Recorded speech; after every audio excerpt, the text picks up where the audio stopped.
The following is a conversation with Peter of Second Hour Watches.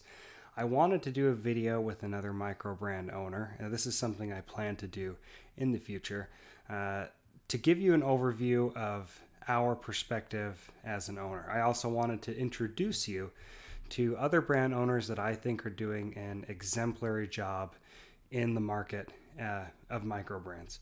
I want to preface this by saying Swiss Watch Company, we have no professional affiliation with Second Hour Watches whatsoever. Peter is a friend. He is someone I have come to know and respect in the community. And honestly, one thing the microbrand community could always use more of is people like Peter. He has so much passion, as you'll see, for the microbrand community, for his brand.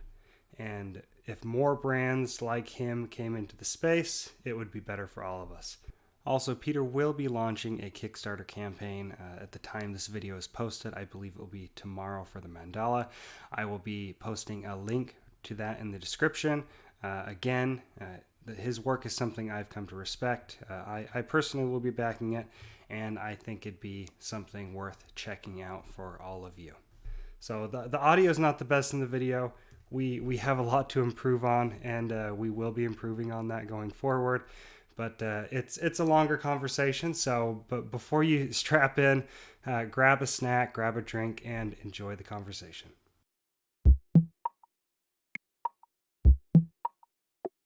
Well, look, this is for literally for everyone. This is the first time even seeing me in the flesh. That's fantastic.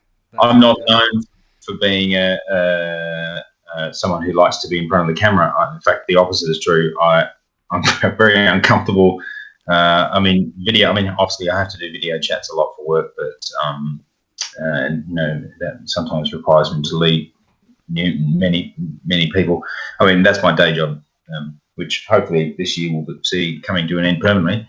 But yeah, I'm not one for jumping in front of the camera, and you won't see any pictures of me on social media, not on my Instagram, not on my unless it's my very hairy wrist, which is. I've often made the comment, that I need to hire a wrist model. So yeah, I like we were talking line, online, but not on this recording.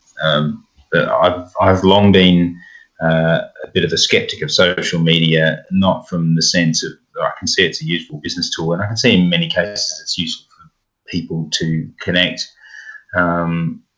But I found from my direct experience that it wasn't really bringing me any great benefit, which is why I left years and years ago. I cancelled my Instagram account. I cancelled my Facebook account, and I'm only back on it now because it helps me connect with the people who enjoy the designs that we're doing, and who have got questions about them, or who want to make comments about how we can do things better, and of course, it's all welcome, assuming assuming that feedback's presented in a productive manner.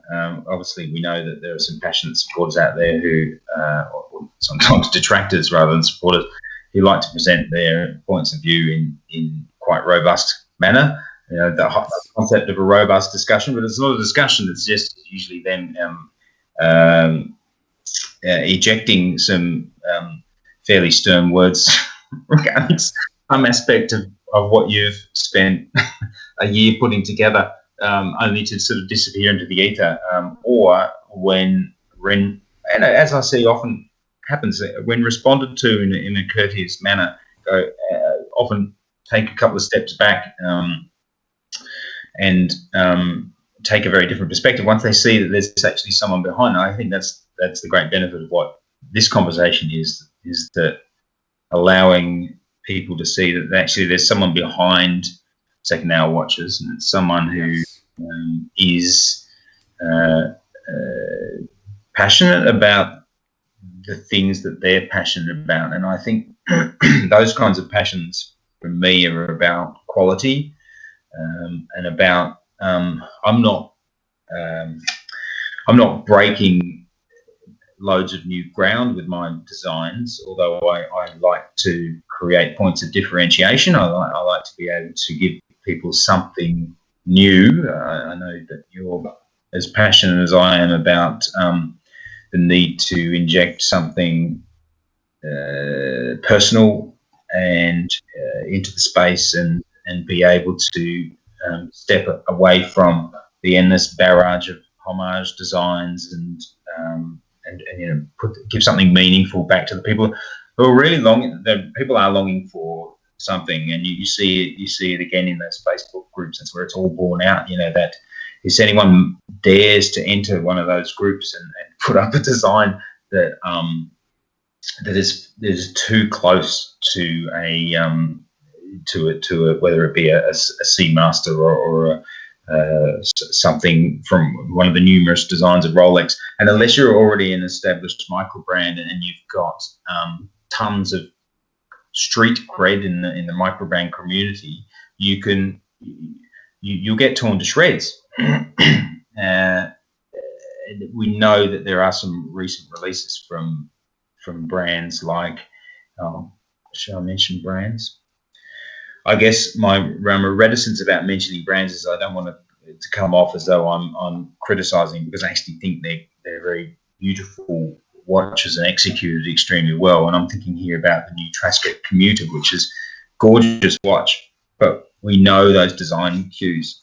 But it's a company that like Trasker, who have an extremely well established community of customers, from the casual men right through to the more passionate and regular, because they've continued to produce watches of quality and products that they stand behind with their service, a real warranty rather than something flimsy. And John continues to post, with the, sort of descriptions of that story, and drawing people into his thinking as well. I've seen some of that. You've probably seen some of those posts in the last, because they did a number of launches in sort of one hit. It's like, well, let's go for the version X, 2, 3, 4, or whatever, because they did the what's their diver called? Sorry, they're the Free Diver. Beautiful. I love that watch. For me, that's my favourite watch of theirs. Not that I don't love the Summer Tier, because I think it's an outstanding watch visually, and by all accounts, it meets a very high standard of quality. But the Free Diver is an excellent watch to visually, and it's got enough uniqueness to really sort of set it apart and make it actually quite desirable. And those dials, particularly that pale blue one, and confession time, when I was designing the Jinkley Diver, and I decided I wanted a pale blue, or theirs is sort of more like a minty color. Yeah. For me, my favorite of theirs is the mint with the steel bezel. Mm-hmm. That's the one that's my favorite. And I think I even spoke with John years back about how much I appreciated that design, because that one really does it for me. Yeah, I haven't spoken to John directly. You infer as much as you can from the communications that guys like John post. Yeah, he's a cool guy. I haven't spoken to him that much, just through Instagram, direct messages. But I've only heard good things. And I mean, any micro brand that's reached a level of success that he has, you can pretty much gather that they're pretty solid guys. The internet these days, and social media, people are a little bit too savvy, that they catch on pretty quick if a brand owner isn't the greatest person to work with, as we've seen many times in the Facebook groups, that can spiral out of control rather quickly. Yeah, not mentioning any names, but we have seen some interesting events over the last 5 months in some of those groups, with some brand owners who have emerged very, very sort of rapidly from the shadows to spruik their wares. And I mean, look, it sorts the what is it, the wheat from the chaff, to use a biblical reference. Yeah. Yeah. On those groups, and if you're not humble, and I'm not saying that I don't have moments where I can be pig-headed and arrogant, especially if someone's questioning my ability, my commitment to quality. But if you're coming in and if you're coming in and you're already behaving as though you've made $10 million, and I don't know where that kind of money's coming from, because it's certainly not in the microbrand space. I don't know what Elshan is managing to achieve. He's probably got some pretty lovely numbers and able to make a handsome living from it. But I can only dream. Hey, yeah. I think I wouldn't be surprised if I had to say which micro brand was going to break out into like CW territory, Christopher Ward territory. Yeah. I would be amazed if it wasn't Zelos. I wonder if it's fair. I mean, volumes alone. I mean, how many new models do they release or update every year? I mean, if you're fulfilling that many watches, I can't conceive of a world in which you could fulfill that many watches. Doing all the shipping, I mean, unless it's automated to the extreme, and that kind of automation in your back end. I come from a IT background. That kind of an automation background takes excessive amounts of time to concoct, to design, and to put into practice and to test. So it'd be amazing to me if he didn't have, with those kinds of volumes, have a team with him, right? And although I hear that he is the person who fronts the company and that he does pretty much everything on his own, I'd be very surprised to learn that if he was shipping the kinds of volumes that he's clearly shipping, and didn't have, a team. I mean, even just the whole QC thing. I mean, you receive I thought about that.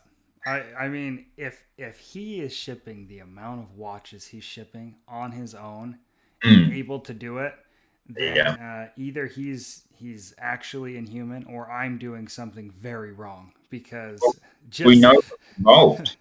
Yeah, just to be able to handle the amount we're doing, and we're not doing crazy amounts by any means. I mean, we had all hands on deck for the bunker release, and for the first release, even with me, my brother, my dad, well, both brothers, the one in Switzerland, he wasn't here helping us package, but my aunt, who's also on the site, and we pulled at least three. On at least three separate occasions, I didn't leave the home office until 5 a.m. Wow. That was on a scale of hundreds of watches. He has to be dealing at least in the 1,000 range, if not more. So if he's doing that without a team, some kind of team to help him with packaging, I'd really like to know his secret, because I mean, and I think Ross Davis, bless him. I think Ross talks about having people he rings in for his fulfillment activities. And last year, people might be surprised to learn, but this is an interesting. Well, not interesting, but it's not like I didn't hide the fact that we were in lockdown in Melbourne here during the period of time from which I received our first production run of Gin Clear divers and had to run QC over 3 long days on my own over every single watch, testing everything, putting them on the time grapher, making sure everything was was where it needed to be. And of course, we had some QC, well publicised, and we were very transparent about that.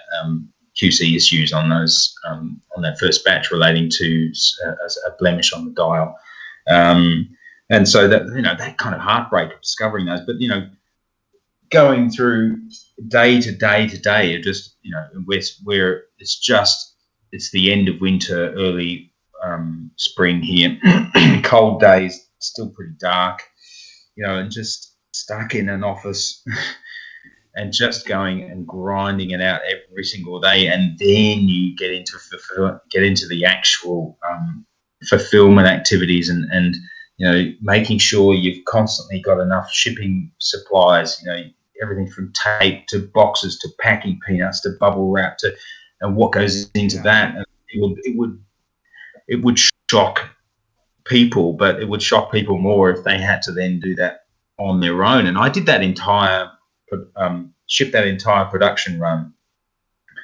of hundreds of watches on my own, and I had a very small amount of help from my fiance, Mrs. Second Hour, who helped me where I would do all the pick and pack, and I would and the final checks and then packaging everything up, and she would do, she would take the box and she would put some packing peanuts around the case and pop in the thank you note and then seal it all up and tape it and put the DHL labels on top of it.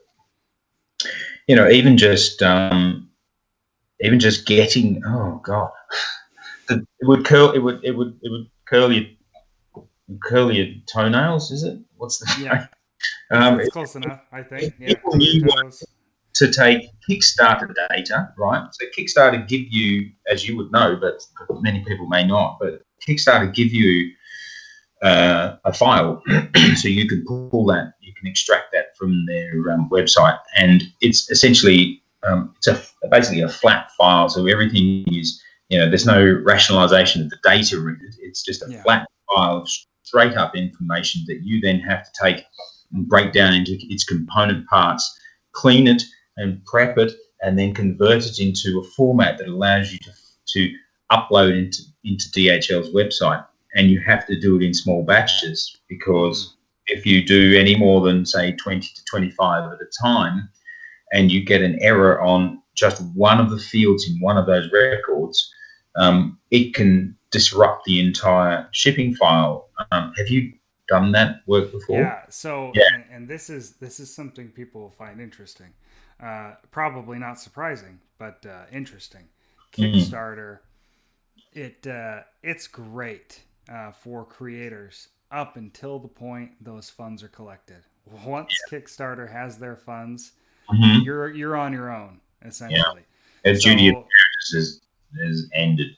Yeah. So for us, what we did is I didn't even want to mess with the export function. So I just entered everything in manually on DHL, and back then USPS, before that crashed and burned, but now UPS. And speaking of things that didn't go to plan, I mean, it's no secret that the Sport Watch is still being delayed. It's so close. It's so close. Any day now, we'll be shipping those out.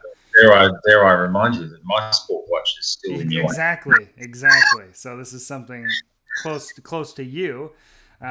So yeah, it's most what I found, and we found this out, especially Jacob, my brother, found this out intimately, is that thankfully most people are very understanding, as I'm sure you found out with when the Mandela had, or not the Mandela, that's coming, when you had the Gin Clear Diver with the issues with the dial. People are really understanding, and as long as you tell them, you have to tell them that, and that's the thing. So when the website crashed on the bunker release, people were pretty hot at first, understandably, and sending in emails. But it was amazing that when they did, like you mentioned before, when they did realize that there is a person behind the brand, in this case, my brother Jacob, who was baptized by fire, Yes. answering all of those emails. Yeah. You kind of snap out of it and realize that it's, and that's one of the beautiful things about micro brands versus the big brands is there are not that there aren't people behind the big brands, but they're not necessarily the people. Well, people who are personally invested as opposed to people who are Exactly. disconnected from the product. Yeah, Yeah. the whole ownership of the means of production. That whole concept that is, well, I mean, the whole foundation of the industrial age is that we have a disconnection from the means of the means of production, and that's one of the rising causes of discontent among humans everywhere who are engaged in producing for someone else. Is that we remain essentially disconnected from it. Um, Yeah. and when you deal with a micro brand, you are quite literally tapping into the person who has spent. Well, we can talk about those hours in a moment. Yeah. Yeah. It's Um, yeah, the, I'm tempted one day I'll do this. And I want to do a video mm, on how much micro brands actually make. But oh, I yeah, want to go into more of the hourly rate that you can expect on it. And obviously, there's outliers for better or worse. yeah, But yeah, it's people. If you call into a bigger brand, you do get people who are financially invested because they're making a living. mm, It's how they make their living. But with micro brands, I think even more than financially, because there's a lot of financial investment. There's very heavy emotional investment, and that's not something you yeah, get from other brands. yep, And I think that's what makes all the difference, honestly, in especially the service side of things, because we are yeah, so emotionally invested in our brand and in our customers, and we want them to be happy. And it's and you build relationships with a lot of the customers, become yes, friends with a lot of them, and mm, it's a great thing, but it can also be an extremely stressful thing when things do go wrong. And at that points, something always goes wrong. It's just how you deal with the issues really that makes the difference. yeah. That level of access to you can be um, um, quite physically, emotionally, and mentally, and the whole package, quite draining because you are available. I mean, I make myself available pretty much 24/7, except if I'm sleeping. But I can tell you, my average day looks like this. I wake up, and the first thing I do is put on these glasses and grab my phone. And before I've fully woken up, I check all my communication channels. I respond where I can. If there's an immediate need or a casual response that I can provide with a small amount of information that's on hand or might be in my head. Other things I'll leave for later, and that continues quite literally. And you know, you've got to respect the people in our lives who come along for the journey with us, as nearest and dearest to us, because I am doing that until I turn off the light. And of course, that that that is a not a sustainable situation. And there's certainly recognition in my house. I found To, that out. Yeah, I found that out. As many of you know, Jacob is now taking the brunt of the email, social media, because I was the same. Every morning, first thing, every night, last thing, and then continuously throughout the day. yeah, Which, I mean, it's not that it's necessarily a bad thing because it is necessary, I believe, to mm, to go forward at the rate that's needed. mm-hmm, But yeah, I mean, after the twins came, things were going pretty good. I managed to do it for about 3 years, and but yeah, the twins came. mm-hmm, 5 kids, oldest being 7, twins, and it just I could have kept doing it, but you reach a point where it's not super sustainable, and thank goodness we were at the point to where expanse was necessary anyways. We could bring Jacob on, which I think you'll actually reach that point faster than we did. To be perfectly honest, you're on a really good track. Thank Uh, you have your upcoming release, which is something I want to get into as well, because that is coming out. I don't know what date I'm going to post this video. Hopefully, let's see. What's Today's it's 10th for you. You're actually probably 11th by now. I am now in the 11th. Yeah. I'm currently in the 11th. So yeah, maybe your 13th, my 12th. I'll post this. So Yeah. yeah, about a week from your Kickstarter campaign is when this should post. So yeah. Yeah. That financial backing, from my perspective, is needed because I can't realise, and I do have a vision, and that vision, uh,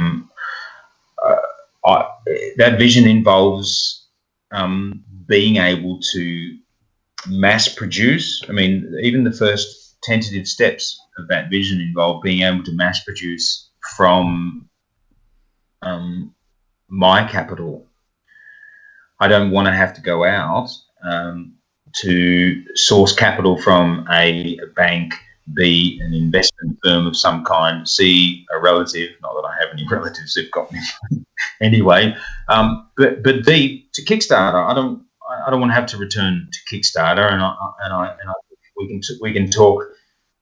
You can talk about the benefits of Kickstarter and until the cows come home, but the reality is that Kickstarter shouldn't be your forever home. Your website and whatever other retailing storefronting arrangements you've got with other people, that should be where you're planning to do your business long term. And I might not design the most glossy Kickstarter campaigns, but you can rest assured that behind them is a person who will put themselves into an early grave trying to get what you have pledged for at the price you've pledged for. Not that you can pay any more after you've already pledged it anyway.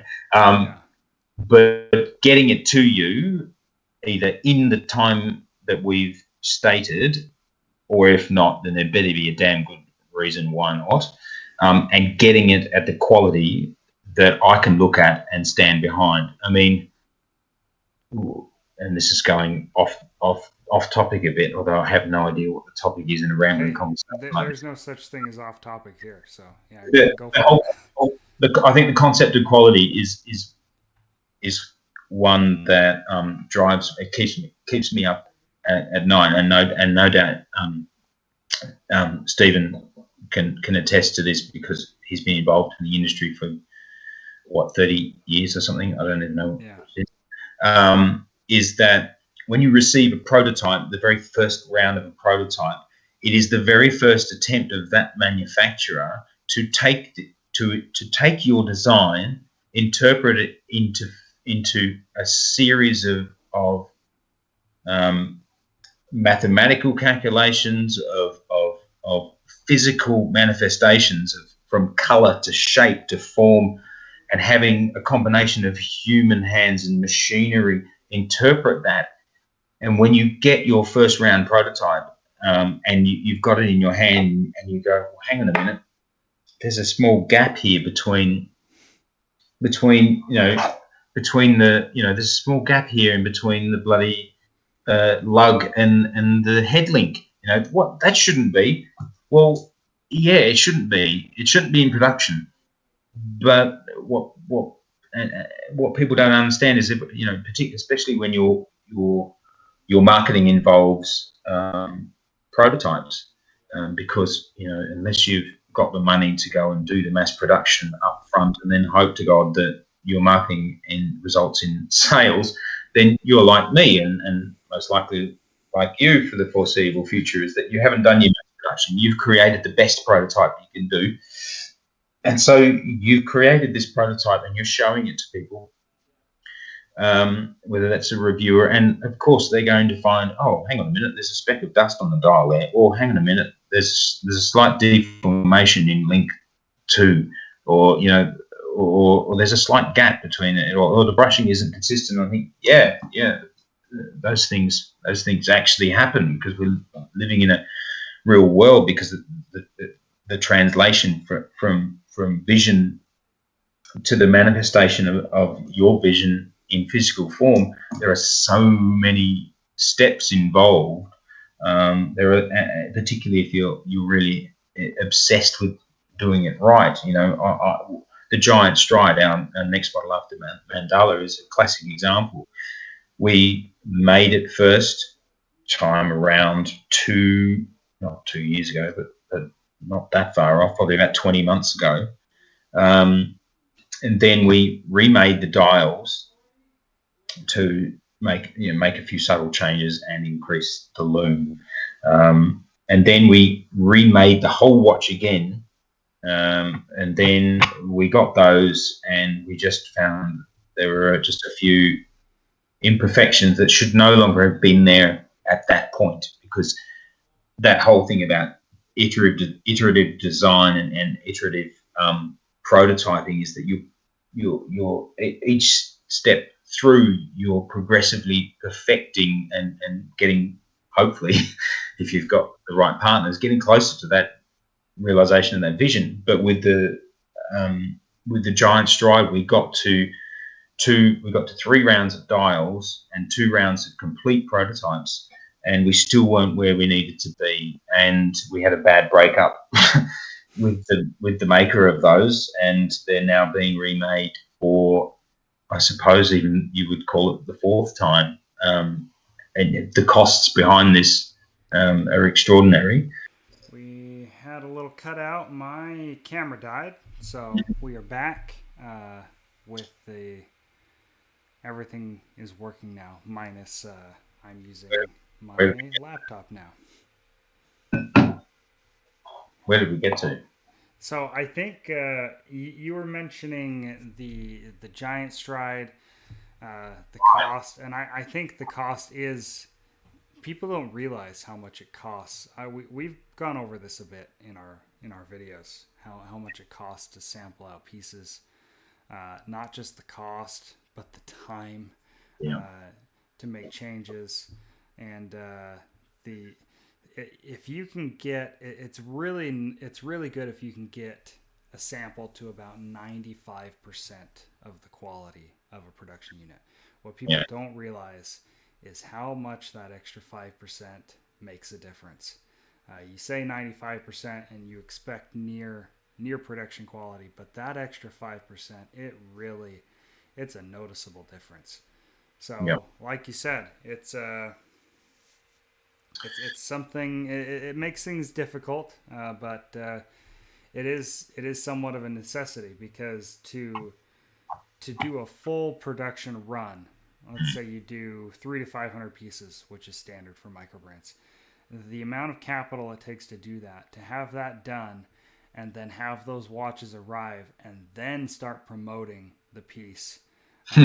You're sitting on an obscene amount of capital in the form of inventory for at least 2 months, 3 months optimally to promote the piece. And then on top of that, you're looking at best case scenario, you sell out and you make all your money back.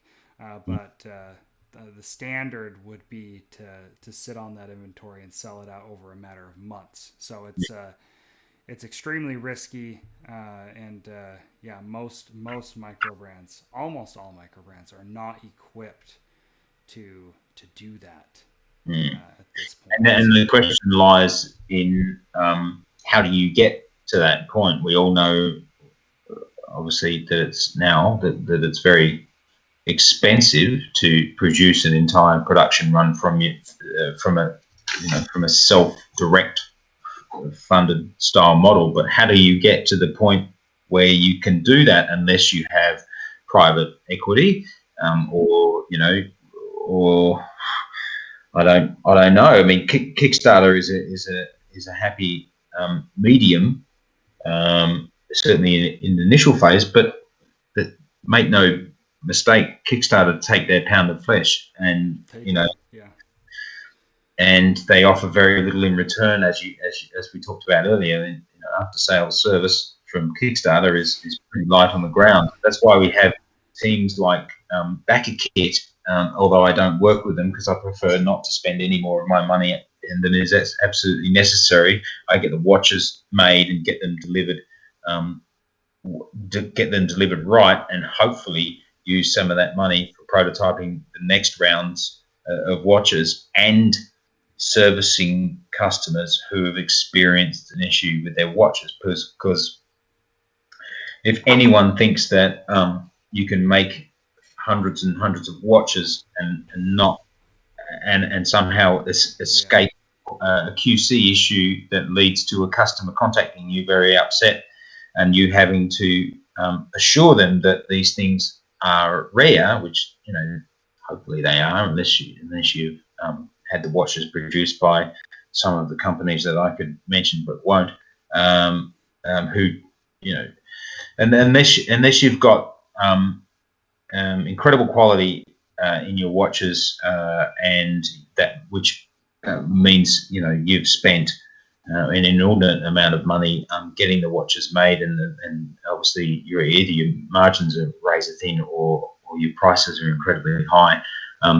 But even so, having said that, the quality, even it's an expensive watch, hopefully, that has higher rates of QC issues per hundred watches, right? So to get to the point where you can reduce that ratio of QC issue per 100 watches, you have to develop your own internal quality systems. You also have to make additional parts so that the burn rate on parts becomes higher, and that cost has to be borne out either in your pricing or in reducing your margins. And no microbrand owner wants to contemplate the concept of reducing their margins even thinner than they already are. But for the people who might see this, the whole nature of quality is that it has to be you front load it. So you front load it in your manufacturing process. In fact, you start earlier than that. You start in your design process. You front load it there so that you have a quality design and a design with a lot of certainty behind it that you're not going to significantly deviate from. And you have a team who can make that design manifest into physical form in an accurate way. So they've got good engineers who can convert those into molds and forms that are accurate and have acceptable tolerances. And so your quality begins way back there. But the kind of quality you're talking about that we might talk about when we're talking about, for example, your mid-tier Swiss, that quality isn't necessarily higher than what a microbrand is achieving from the perspective of component quality, because an Oris will use a Solida SW200 or Raymond Vale will use a Solida SW200 in their Freelancer diver, which I own one of those a while back, since shipped it on. But the quality assurance comes from the fact that they're prepared to produce, in order to sell 500 units of a specific model. Obviously for them it would be a lot higher, but in order for them to produce 500 units of a specific model, they'll produce 1,000 dials. This is just hypothetically speaking. I don't know what their quality systems are, and they'll probably have excellent relationships with their Asian region partners who produce their dials for them, although I'm assured they're a family-owned and entirely Swiss-run firm, but I can guarantee you that a significant proportion of their parts come from the Asian region, like all those brands, and we can go. That's another hot topic we can get into. One I'm actually very passionate about. Anyway, so in order to make 500 watches where the acceptable rate of failure in any given part is um, within that percentage rate that you can afford to service. So like right, we expect we're going to make 100 watches. We can afford to completely service, full service replacement or whatever that might be on 2% of those watches. So we've got to price it accordingly. But you're factoring into your pricing things like, I'm going to make in order to get those 500 perfect watches, I'm going to make 1,000 dials. I'm going to make 1,000 sets of hands, 1,000 crown tubes, 1,000 crown stems, 1,000 crowns, 1,000 case backs. So 1,000 of these 1,000, and and that I'm going to use an assembly team who not just slaps the dial onto the movement and then throws the hands on, but then as they're casing the watch, they spend hours and they pass the watch to a secondary person or a tertiary person who puts that watch on the table in front of them and gets the loop out and goes, okay, let me turn it over from this perspective. Let me see if I can find an imperfection in that dial. Now, that in and of itself is the kind of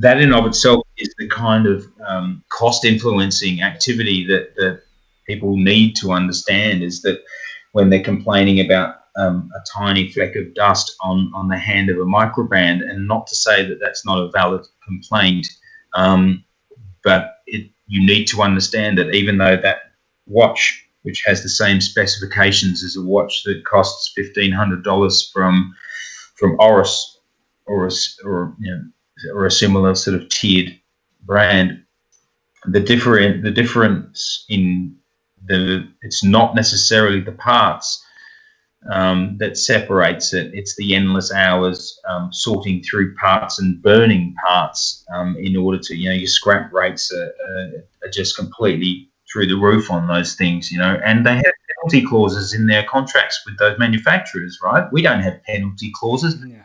We don't even have contracts. We can't get a contract. We might be lucky if we get a non-disclosure agreement, but you can't hang your hats on those because, well, we know that there are unscrupulous operators proliferating in the market who will take that information and share it. I still see my design for the Gin Clear diver. There's an Alibaba team, and I found it only a couple of days ago that put my design up on theirs and selling it. Yeah, I remember seeing the Gin Clear. I'm a little bit sad that someone has yet to plagiarize one of ours. So Partially because the teams you're working with, you might be a little bit better protected under those relations. That's probably true. We don't really have to worry about anything like that because my dad has his connections there, but. So Yeah, it still means that you have something that they believe they can make money off of, just the image alone, because I should have felt they're not getting a gin clear when they buy whatever they're buying. Yeah, yeah, and I should feel reassured by that. But and these days I just after having seen it quite a lot over the last 6 to 8 months, I think I just kind of switch off to it now. But that whole concept of quality, and then there's a reviewer who I think he's a sweetheart, and I think he's got an excellent eye, and he has a great channel, and I think it's really going places. But one thing he does is he puts prototypes under the loop. He put one of our mandalas under the loop, and he mentioned it when he reviewed the Gin Clear diver. He says well, there's a few specks of dust here and there's a few flakes of something over there, which can only be seen in macro conditions. And there's this part of me that wants to say, well, hang on a minute. Yes, we could remove everything from them. We could make it completely pristine, although even that's not guaranteed because I've heard complaints about Swiss majors, in the mid-tier range. Frederick Constant is a classic one. I've seen a review where, where that sort of stuff has been shown up. It's not like those guys are immune to it. It is possible it happens. but just know that those issues are almost always picked up by us, but we have to make careful calculations about what we allow through. And because we don't, like I mentioned earlier, we don't have penalty clauses because we don't have contracts, so we have no recourse. So we can't go back to a manufacturer and say, unless we have an extremely good relationship with them, which would be a handshake only, really, most of the time. We found it, as happened with the Jinkley double, we found a blemish on the dial, and if we make a big enough fuss about it, they'll do something about it. And we were lucky that they did. We've had to sever a relationship with them now because there was a clasp printing issue. It wasn't a physical issue with the functioning of the clasp or anything like that on the second production run of the Jinkley diver that people don't know about. But we kept it hidden because it didn't affect shipping times and it didn't affect anyone's watch. But we had to go back to them and get replacement clasps for about 45 clasps because the way they printed the way they'd etched the logo into the dial surface was just, we're talking about fractions of a millimeter, but I can pick it up, and if I can pick it up, see that in seconds, or even less, or even more, like instantaneous. Yeah, so but that was the straw that broke the camel's back, because we made a fuss about it, and I'm always going to make a fuss about stuff like that, because if I send that watch to someone and it's got that clasp, if it's got that issue on it, it might not affect the physical functioning of the watch or its waterproofing or whatever functional aspect of the watch. It's something that they're going to see, and if they're seeing it, well, what happens then? The first thing they're going to do is let me know, and that's totally understandable and acceptable. But because you haven't front loaded quality, that means you're paying for it on the back end, and the back end costs are exponentially higher because then you have to worry about the fix. So a break fix is a significantly higher cost thing to support than ultimately than front loading quality. Yes.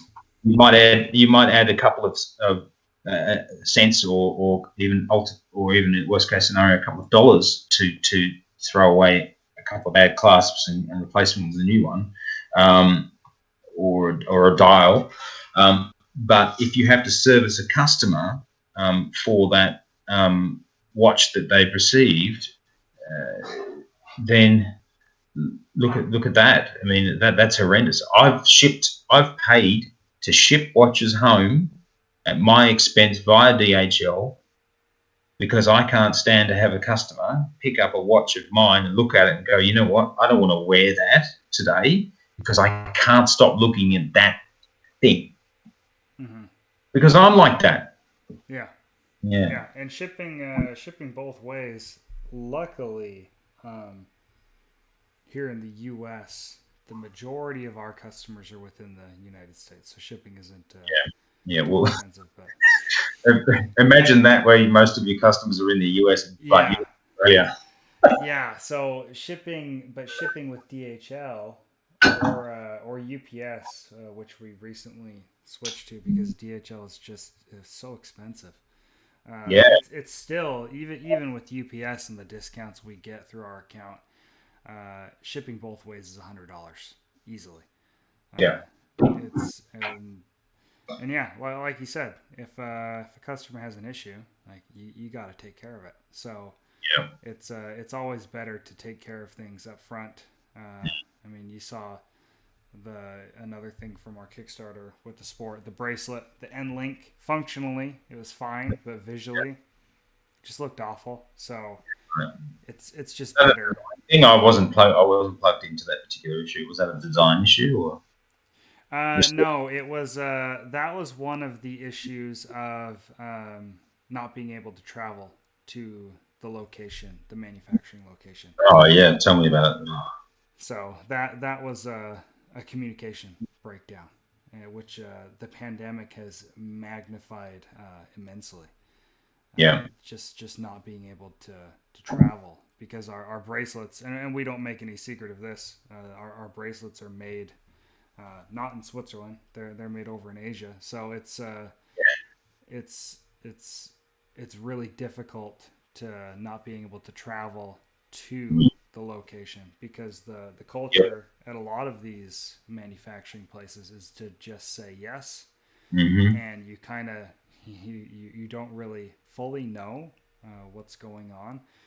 But yeah, we're lucky in the sense that we are in the U.S. because you being in Australia, that would be yeah, that would be a whole different story entirely, with shipping costs, and that's Yeah, I don't know. I have a good relationship with DHL.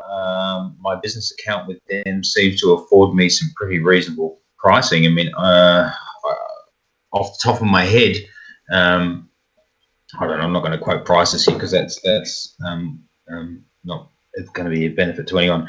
But you know, I will continue to ship with them because the level of service.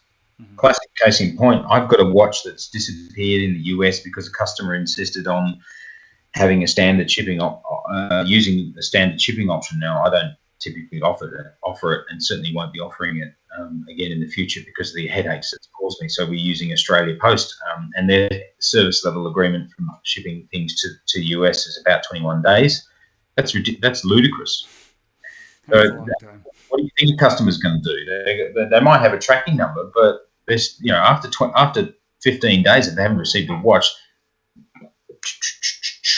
email, messenger, Facebook, everything. They get on everything, and then rightly they should because they've paid a premium for a watch that apparently doesn't have a premium shipping service available. Well, we do. We offer DHL, and we've had an incredible run with their capacity to deliver over the last 12 months. But we just started offering a standard because and a few people have selected it. But we've got a watch missing in the US at the moment. For me to get that resolved, I've got to get on the phone to Australia Post, and spend significant amounts of time to their international train trying to track it through not just their network, but through their delivery partners in the US who are at USPS. Oh, USPS. to my knowledge, I don't even know if it's possible to get anyone on the phone through USPS. I have tried. Yeah. I honestly do not know if it is possible. If it is, someone mention in the comments. Correct me if I'm wrong, but I truly don't know if it's possible to get someone on the phone.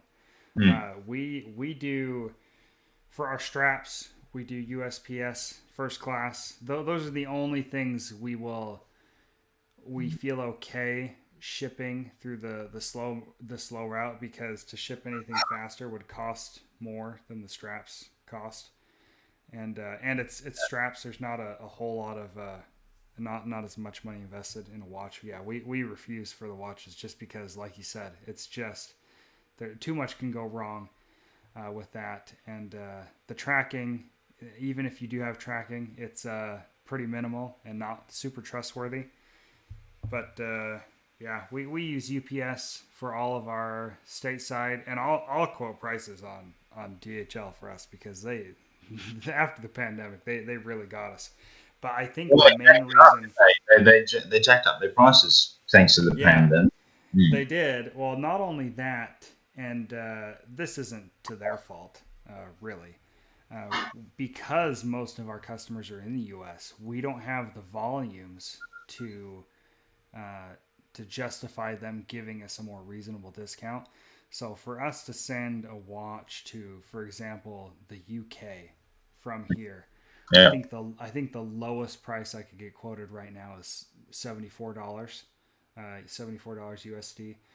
The average would probably be around 85, which is just impossible. Mm. That's just too much. So UPS, the average cost to go to the UK is $44. And that's with express shipping, of course. I don't know that I've never tried. I don't know that they even offer anything lower than that than Yeah. the 3 Well, day shipping. we It's don't, a we bit don't have more. a UPS here, but yeah, it sounds Yeah, pretty good. we've been happy with them. We lost one package. We were going strong and hadn't lost a single watch in the last run of the bunker or this run, but one did end up getting lost, which is a percentage I'm honestly happy with. USPS, I think it would have been much worse Mm. had we I've heard used terrible them. things, and I'm Yeah. experiencing it right now. I think with this, they've Yeah, redirected. I think you're currently living one of those terrible things. Yeah, the watch was due to go to New Jersey, and it's in Chicago. Oh yeah, yeah. Uh, It at may go 11, back to California again before it finishes its journey to New Jersey. That wouldn't surprise me. They bounce all over I the don't know U.S. when at this it's point. going to be resolved or whether I'm going to end up having to refund the customer. Um, he already purchased a couple of watches previously. He's a returning customer, so you know. Anyway, Yeah. Well, if it makes you feel any better, we have yet to lose a strap shipment. And when okay, we ship the straps through USPS, we ship them first class, so they don't even offer us tracking. Period. They yeah, right. just they send them out. But yeah, we have yet to lose one. So as much as the packages do bounce around, because I have sent some watches through Priority USPS, and you'll see them go all over the country. Sometimes I even had one stop in Ontario, so sometimes they'll go out of the country somehow. But they do find their way to their destination eventually. Yeah. So Mm. I think you should be safe. But before I keep you too long, I want to go more into your release. So Okay. that's so tell me more about that, because I think I've gotten to know you pretty well Mhm. through Instagram, through our time. We share a lot of experiences. Not many people can relate to the experience of running a microbrand, Mm. and I think a lot of our viewers would appreciate what you're doing, the amount of effort you put into building your brand, the amount of care you put towards your customers. So I wanted to introduce them to not only you but a second perspective, because all they hear from is me and my dad, who's much more interesting than me. And so I wanted you to go over If you weren't what you interested have coming up. in this conversation, we've been talking not just on this conversation, but since we first connected, um, heading towards several hours ago, or at least 2.5. Yeah, yeah. We had some. For those who don't know, the video, my video cutting out and changing, that is by no means the first technical difficulty we ran into this night. there, there were many others prior. Yeah. So, what do we want to know? I guess second hour is for those who don't know that it is me, um, and I get some good support from my partner Akira, and we'll hopefully be able to progressively bring Akira um, into the business over the next few months, because God knows I've already reached the I've already reached the point um, at which I'm not able I'm stretched basically. I have a day job. For those who might think I'm surfing a golden wave, I have a day job. and or I didn't during last year. In fact, the Gene Clear Diver campaign launched on 31st of March last year, if my old man's memory isn't failing me entirely. And I lost my job the following day. So I didn't immediately look for work, and then because there was so much work with Second Hour, running the campaign, servicing customers, and making sure that they were assured of everything along the way, and getting the manufacturing done, as well as designing a whole new suite of watches, the Mandala during that period as well. I kickstarted that back in March last year, and the Giant Stride, which is still on the way. So I went through most of last year without work, and so I ran a second production run because of high demand on the Gene Clear Diver. But I'm telling you, man, it was touch and go for a while there. We were living drastically transformed lives. Our belts were about as tight as they could possibly be, and all. We had relationships with our mortgage mortgage lender, which was stretched to the limit, and so we weren't surfing a golden wave. We were just sort of cruising along. The business money essentially stayed in the business, so that I could not only get the watches from the first production, the campaign, the Kickstarter campaign, delivered right, and that cost me a lot of that money for correcting some of the production flaws, which were in a limited number of watches, but a lot of that money for that came from my back pocket, and so it pulled money from the business, and so we were able to draw a small amount of income from the business, and when I say small, I mean just enough to keep the lights on.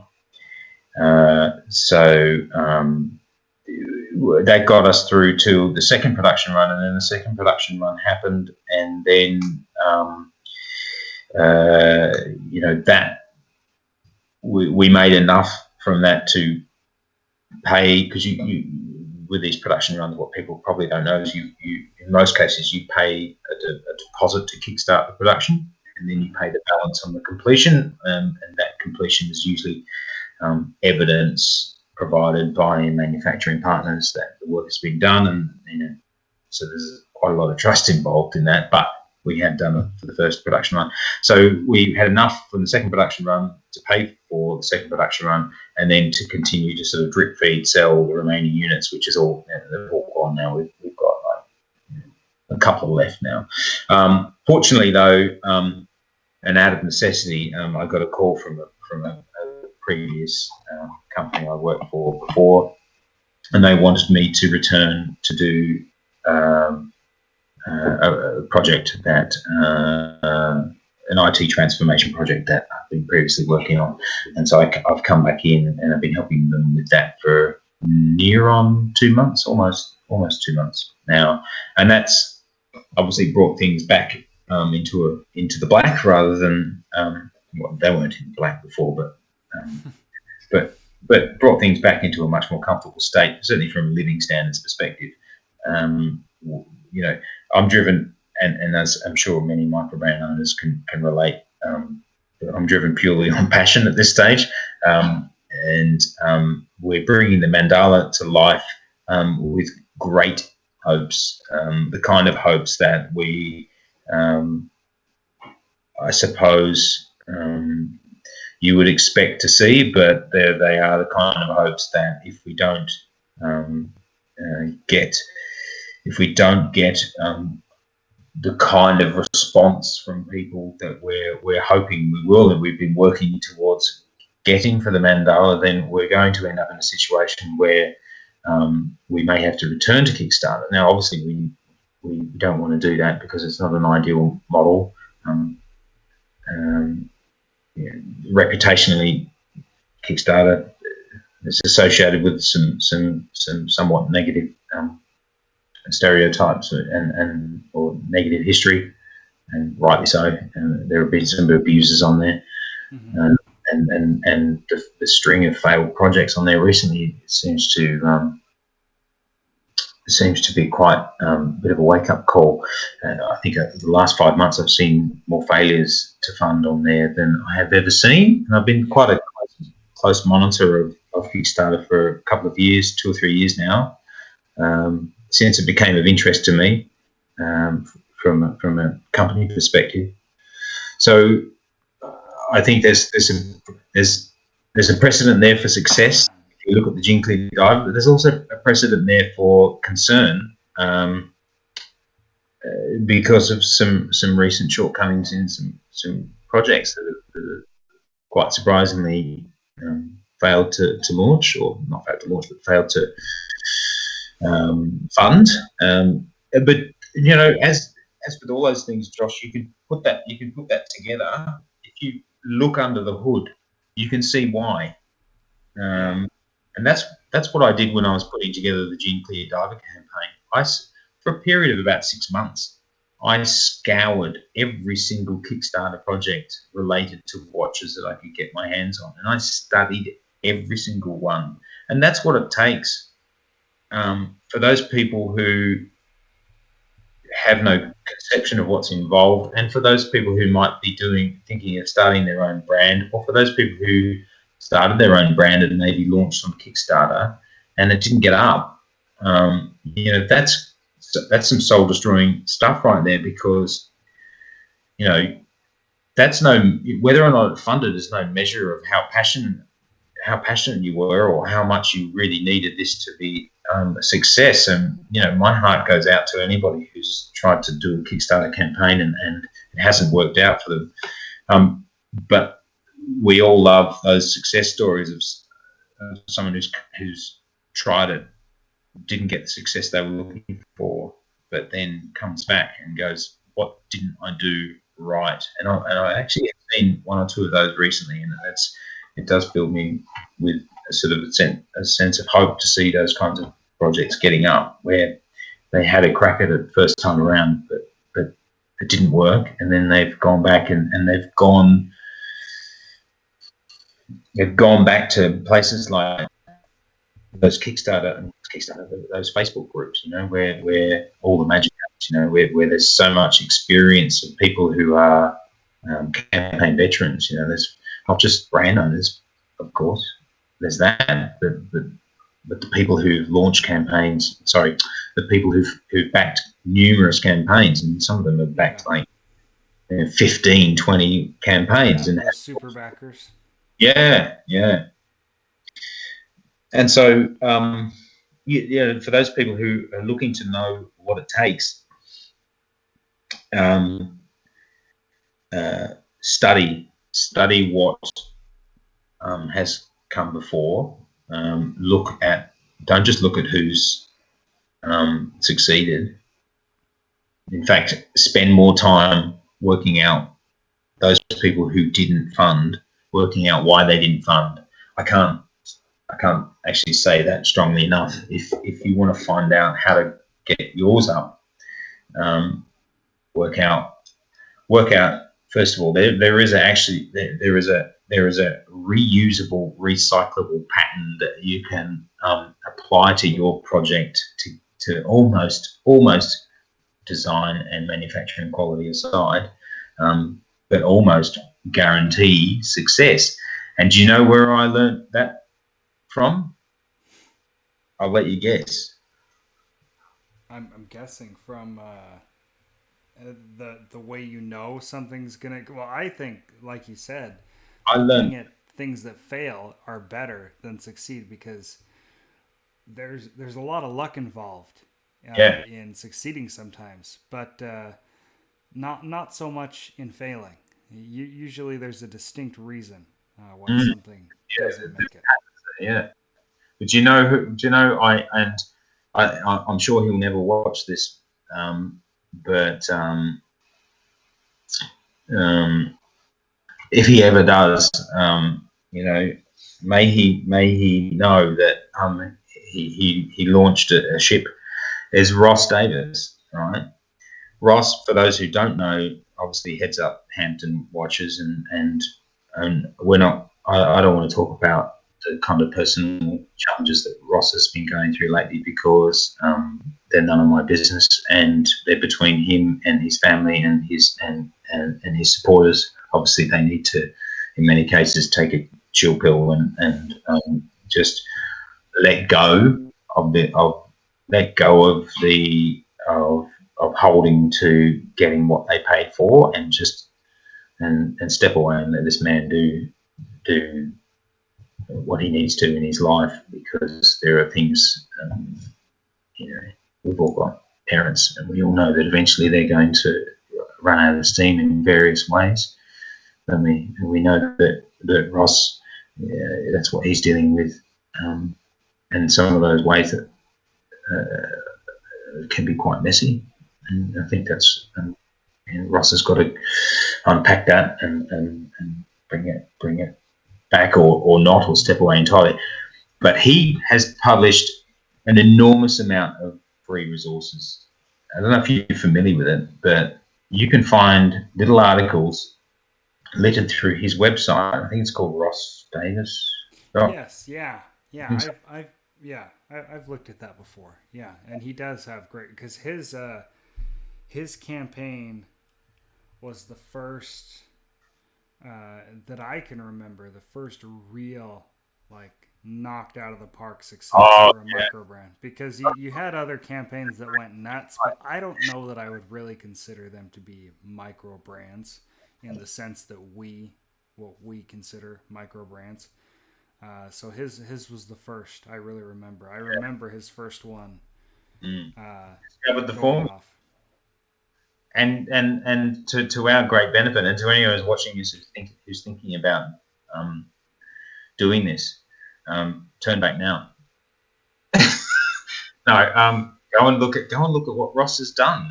That guy generously, very generously. I mean, as far as I know, he's not getting anything out of you visiting his page and reading those free articles. He's told you what you need to know to do a campaign. I mean, the rules, some of the minutiae and some of the details may have changed and moved on since then, but there isn't that much fundamentally. It's a quite a distinct pattern, right? You go and first of all go and find a manufacturer who speaks your language, and I don't mean that in an actual language sense. I mean someone who understands that when you say quality, um, they know what that means, right? So quality means different things to different people, and some people who go and try to get a watch made prototype, they're not going to know that they're going to have a conception of quality that certainly doesn't come anywhere near ours, or maybe they don't even care. But so finding that manufacturer who understands what you mean when you say, I want this thing to look like this, and I want this thing to be I want this headlink to be a tighter fit into the case, or I want I don't want to see dust particles on the dial. Or when I say quality, we have a rapport, and that you can converse with them in a friendly way, but in a professional way. And some of that disconnect, it's extremely challenging to manage because there are differences in operators. We know that Hong Kong owned. I know personally from experience that Hong Kong owned and operated um, teams who nonetheless manage, because we know there's no real manufacturing happening in Hong Kong, but who nonetheless who manage those. Most actually don't realize that. Yeah, A lot of people will say Hong Kong because it's less incendiary than saying China. But yeah, yeah, it's I mean, you not. can do it assembly in Hong Kong. I mean, that's no Yeah, issue. Maybe some finishing and stuff. But your hardcore machining and your hardcore dyeing and your hardcore this and that, Hong Kong government aren't going to allow that anyway. no, Because no. they've got. So yeah, it will be thrown around, but no, it's not happening in Hong Kong. It's So the best people to look out for are those people where the person you're dealing with is, and this is not to be disparaging to anyone on the Chinese mainland, because we know that always have to judge a person on their individual merits. But I'm telling you about, I'm talking about a consistent experience among dozens of manufacturers with whom I've had the pleasure and sometimes great displeasure of dealing with over the last few years, is that when I deal with someone in Hong Kong, they're much more akin to someone I would deal with in a corporate environment here. They communicate in a manner that displays a professional acumen. You know, they they're taking note of what you're saying. You don't have to repeat yourself 5, 6 times. You don't have to worry that when something comes back and you find an issue with it, maybe they're showing pictures of you of something they've made for you, that you can communicate that to them in an effective, clear, and precise manner, and that they won't be reactive. It's that reactiveness that comes from many of those mainland Chinese operators that makes that relationship so challenging and makes it deteriorate so quickly. Um, I'm not used to that. I've had it good, obviously, for many years working in corporate environments. Although I've seen some horrendous behaviour even here.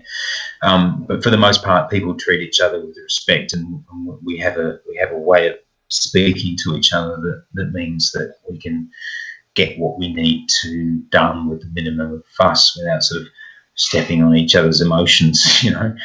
Um, and so, yeah, I would recommend finding yourself an operator where they either have, if they're mainland Chinese, they need to have had significant experience dealing with offshore clients, clients in Europe and Japan, ideally, because they have high standards. You know, your Swiss, your German, and your Japanese majors. If they've got some clients there who they can demonstrate, you know, experience with, um, then you're on the right track. yeah, yeah. That's yeah. Communication is everything.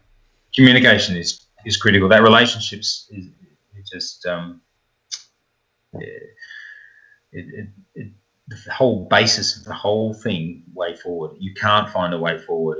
I mean, I know how many relationships I burned before I even had a final prototype of the Jinpei diver. I know how many relationships I burned just from the early communications, saying, "Hey, I've got a design here and I've got a spec. I want to get a quote. I want you to tell me what your what your opinions are about quality, what your opinions are about, you know, time to make sampling, or what about if I need a revision? You know, what's your view on that?" It's good to establish those sorts of things up front. Of course, you've got established manufacturers, so thanks to your thanks to Steve's connections. Yeah, we're For the very rest of lucky. the mortals, we have Yeah, to dig our way through it. It's a minefield, man. It's a minefield. Absolutely, it can be um, extremely frustrating and upsetting. I mean, it can disrupt your whole day when when that deteriorates, when it goes, you know, you're trying to spend quality time with your kids and your partner, and you're distracted by a manufacturer who showed you a part that clearly deviates from spec, and you know, yeah. yeah. No, that yeah, and that's something. I mean, everybody. My dad, I think, had he not already had 30 plus years in the Mm. industry, it's yeah, it's something everybody goes through. It's just Mm. part of the way And it is. it's that's the initial proving ground, being able to manage those relationships. And I think that's where, yeah, I'm a big fan of the 80-20 rule, that Yeah, you will have 100 people who commence on that journey, and 80% of them will not even make it to a design, to a design spec that is worthy of looking at by a manufacturer. So that leaves you with 20%. Of that 20%, 80% of those will have a relationship, will not be able to secure a quality relationship and find a quality provider, a manufacturer of the various parts, whether it's a one-stop shop or whether it's individual component manufacturer. And then then you're down to another 80-20, and then from that 80-20, most of those people will make it to launch. 80% of those people might make it to launch, but 20% of those, 80% of those will fail to fund, and 20% will continue on. And of that 20%, the ratio of funding will determine what happens next. They may have enough funding to continue onwards to the next model. They may have enough funding to just get that watch out, and then have to rethink their whole approach, because the physical, mental, and personal toll on their life from just getting that first launch was so significant that, well, hang on a minute, I barely made it, I barely broke even. Or in some cases, I mean, I've heard stories of people getting the manufacturing done, but actually having to shell out 20 grand from their own back pockets. yeah. It's yeah, not as uncommon as you would Yeah, think.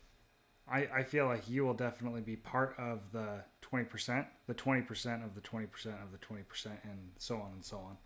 And I personally think the Mandela is going to be a great success. thank you. You guys, you have a solid amount of followers. The engagement's really great. It's great on the YouTube channels. You didn't even the notorious comment section on Jody's channel was liked it, was great. I, Uh, I have to confess, I'd said to Kira, weeks leading up, saying, "Oh, JD's review is coming up," and for some reason, I was more nervous about his review than others, because even though we all know, we all understand his terms for engagement, and that's fine. I make no judgment call on that yeah, whatsoever. That is nothing to do with me, and I will gladly engage him on that basis. That's no problem from my perspective. But we know that and rightly so, is what you want, but he doesn't hold back, and so it was gratifying in a week or 5 days before he did the video, he recorded the video, and that he asked me, he actually told me that he liked the watch, and he asked me some remaining questions about some things, blah, blah, blah. But then I had said to Akira, I don't want to watch the video. This was several weeks before he actually had it. I don't want to watch the video. I want you to watch the video, and I want you to tell me, did he drop a deuce on it, or did he decline to it? And I don't think I can, because I know that the comment section on his reviews can be one of the more brutal ones. yeah. And It's one of the more in the YouTube space. There's yeah, yeah, it yeah, is. and I suspect, I suspect either I don't think he cultivates it. I think No, he doesn't.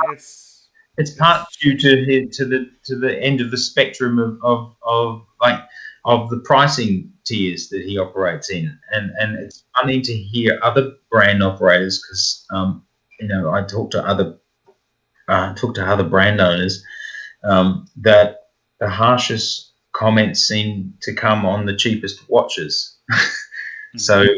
so it's you can build a high end, high spec watch, and you'll get your criticism, if it comes, will be shaped in such a way that you actually might be able to garner something beneficial, or understand something, rather than just being a sledgehammer. But the sledgehammer seems to be reserved the sledgehammer approach for comments on YouTube seems to be reserved almost exclusively for those watches at the lower end of the pricing spectrum, and obviously Jody, because he does review a lot of sort of AliExpress and a lot more on the affordable watch end of the spectrum, is that he does attract people who like to make make their Yeah. feelings very well known.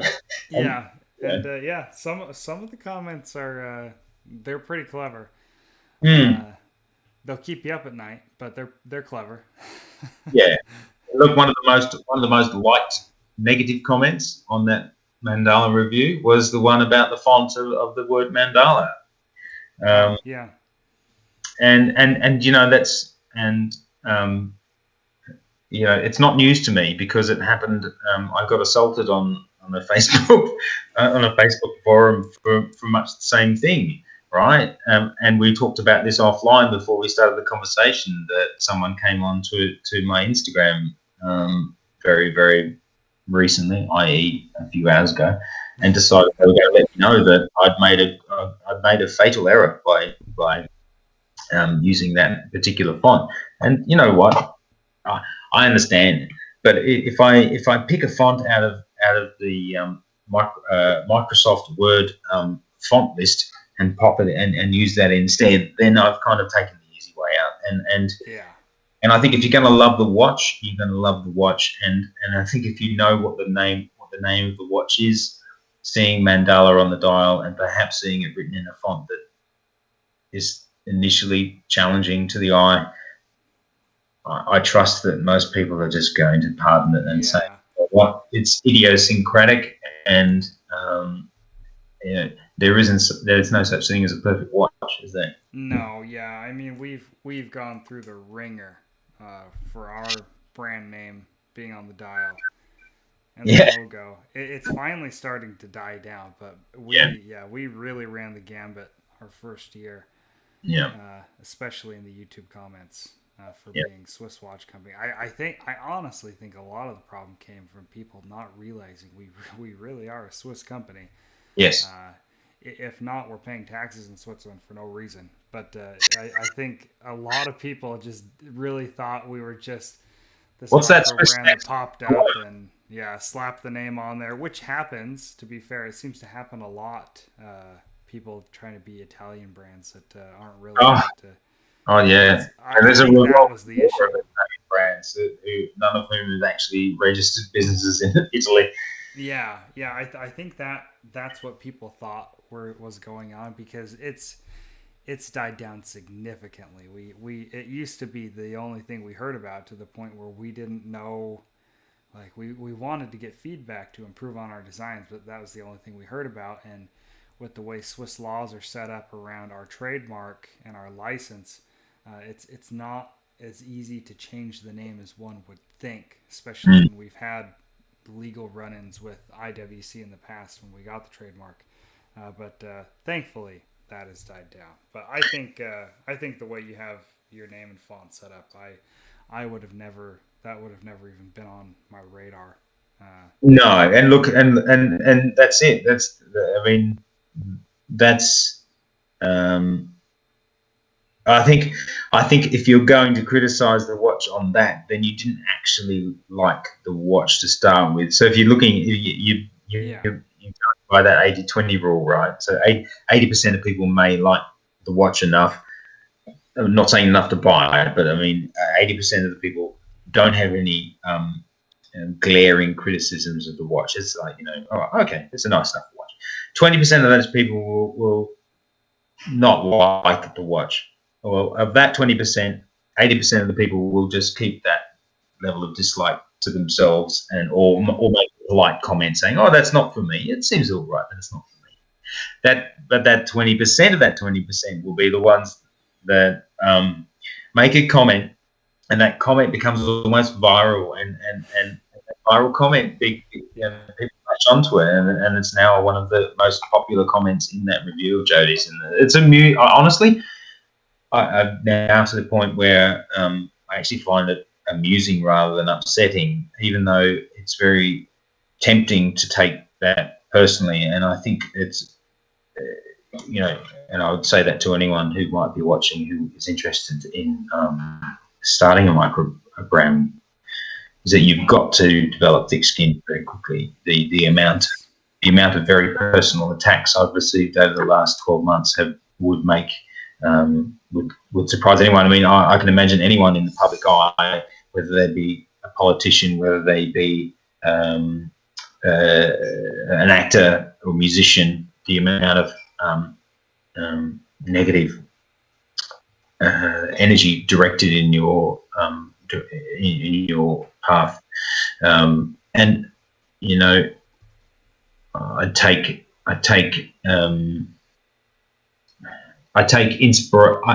inspiration from the fact that none of those comments are only about the same things over and over again, that they don't like my design, which is fine. I can absolutely accept that. My design can't be for everyone, and I've researched watches enough to know, and my partner can attest to this, that she sees me researching watches at all hours of the day and all hours of the night. I'm an obsessive, and I can't let it go. I'm always looking at watches. It doesn't matter how obscure they are. It doesn't matter where they're listed, whether it's an AliExpress watch, whether it's listed on some kind of horology website, some obscure Swiss or Italian maker, or some weird French brand that you've never heard of in your life. I'll research it and I'll understand it. And everything I know about those brands, all of them, the universal truth is that there is no one design that anyone can produce that appeals to 100% of the people. So you just have to accept that you can't capture the entire audience. Yeah. Yeah. No, that's the truth. That's the truth. But yeah, it's that's just the nature of things. But you do have to have a thick skin, and I think a lot of people don't realize. I think a lot of people think they may have a thick skin, but the thing you don't really know until you start getting those comments or those messages. That's what'll really test you. Yeah. But I think you've created a really respectable brand in the community. You're one of the good ones, and I think you will have a successful campaign come the 18th. Correct? That's right. Yeah. And I'm 18th in Australia.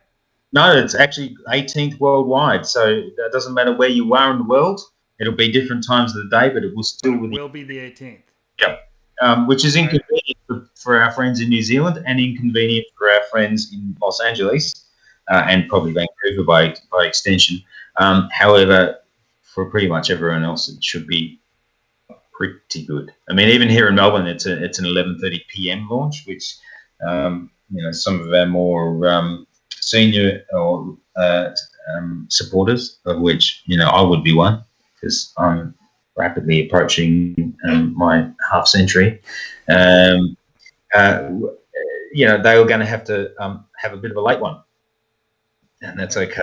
I'm sure that. I think from what I've seen, people are more than willing to make that wait.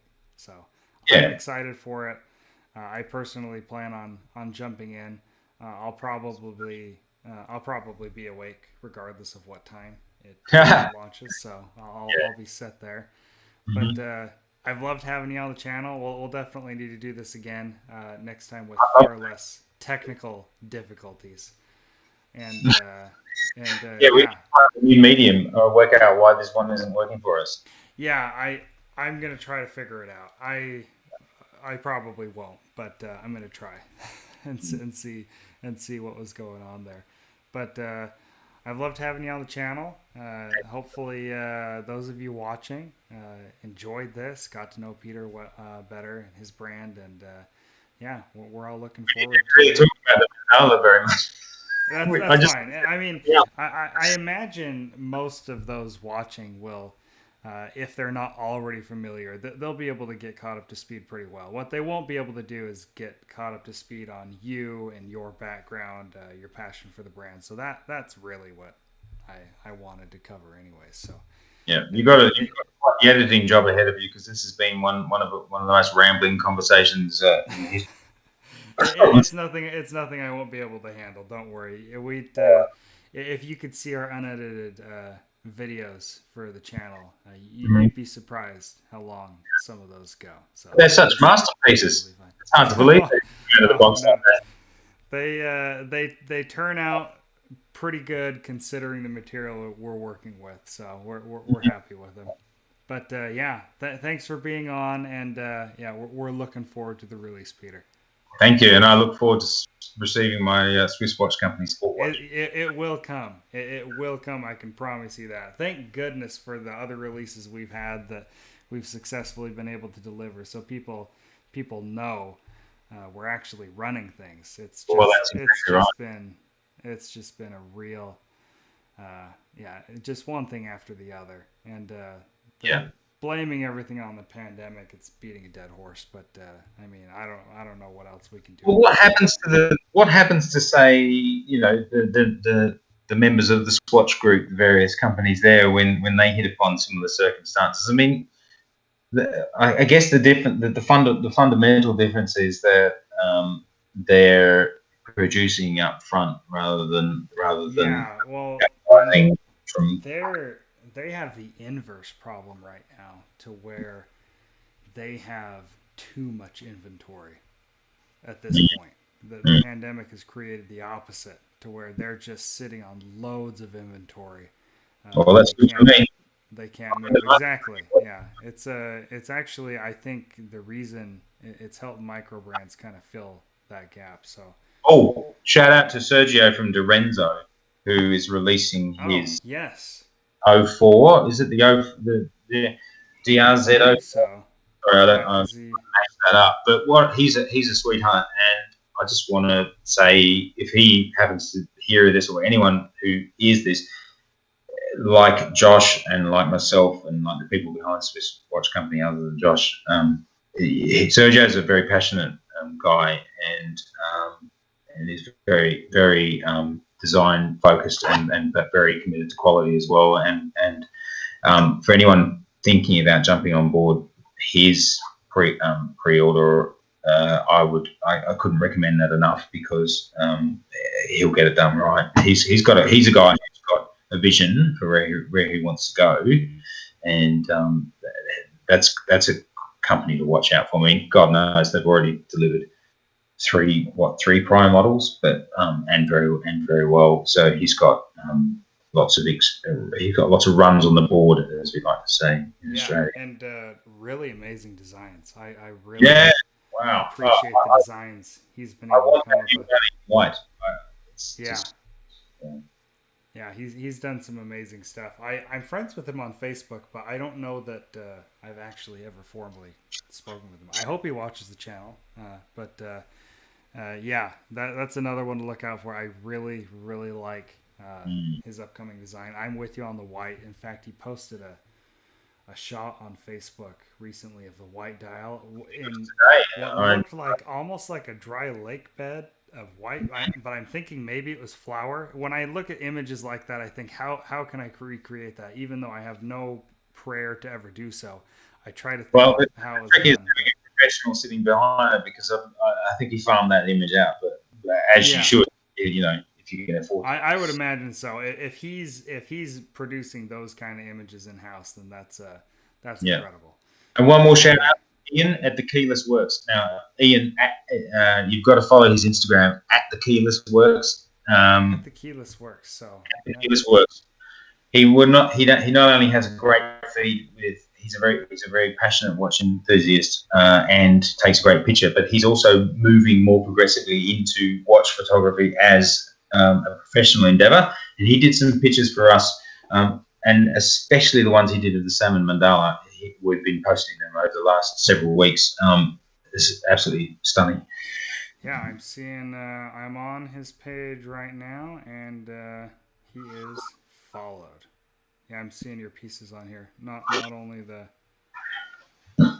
seeing some of the gin clear on here as well. So Yeah, so if you any brand owners out there looking to get photos done, and you especially if you're in Australia, he's a good guy. He's a nice guy to deal with as well. All right. I'll be in touch with him. Be in touch with him as well. Because Mm. I'm always looking for more content to follow. We do Well, have a local photographer here in the U.S. he'll knock you up some photos as well. But yeah, Bob. always looking for just yeah. There's just so many great people in the community, Yeah. and yeah, it's Generous people. we're in a pretty good place to be, honestly, Yeah. as far as communities go. Yeah. But yeah, really looking forward to your campaign, and yeah, thanks again for being on, Peter. We'll have Thanks, to do this Josh. again. Appreciate it. Love your work, mate. Take care. Thanks.